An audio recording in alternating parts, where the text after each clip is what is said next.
బొగ్గు మీద నిల్వలు ఈ రోజు రేపు 31 నాడు వచ్చి నువ్వు ఎన్ని నిల్వలు ఉన్నాయో లెక్కలు చేసినట్లయితే తెలుస్తుంది. కానీ లేదా ఏప్రిల్ మేలో వచ్చినట్లయితే ఆ నిల్వలన్నీ కూడా బొగ్గు పాలైనట్టుగాను కాలిపోయినట్టుగాను దొంగలెత్తుకపోయినట్టు ఎలుకలు ఇనుమును తిన్నట్టుగా చూపించేటువంటి అధికారులు ఉన్నటువంటి ఈ సింగరేణిలో నువ్వు దమ్ముంటే ధైర్యం ఉంటే నిజాయితీగా ఉన్నట్లయితే కాగు నివేదిక కాగు రిపోర్ట్ కోసం ఎంక్వైరీ ఏప్రిల్ 1 నుంచే స్టార్ట్ చేసి బాయిల మీద ఎంత బొగ్గు నిల్వలు ఉన్నాయో చూపించాల్సినటువంటి అవసరం ఉన్నది.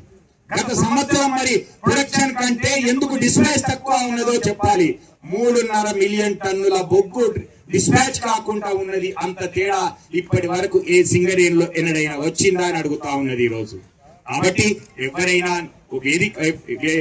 ఎంక్వైరీ చేసేటువంటి సంస్థలకు మేము ఒకటే కోరుతా ఉన్నాం, నీతిగా నిజాయితీగా మా జనరల్ అసిస్టెంట్ మొదలుకుంటే జనరల్ మేనేజర్ వరకు డైరెక్టర్ సిఎండి వరకు దీంట్లో ప్రమేయం ఉన్నటువంటి రాజకీయ నాయకులతో పాటుగా వాళ్ళ కుటుంబ సభ్యుల మీద కూడా ఎంక్వైరీ చేసుకుంటూ యూనియన్ నాయకుల మీద కూడా ఎంక్వైరీ చేసుకున్నట్లయితే బాగుంటది. కానీ కార్మికులను ఒక్కనే వేధించేటువంటి చర్య సరైనది కాదు అని చెబుతూ మొన్న 29 నాడు బావుల మీద అన్ని బావుల మీద 28 తారీఖున అన్ని బావుల మీద నల్ల బ్యాడ్జీలతో నిరసన తెలుపుతూ మేము మేనేజర్లకు విజ్ఞాపన పత్రం ఇవ్వడం జరిగింది.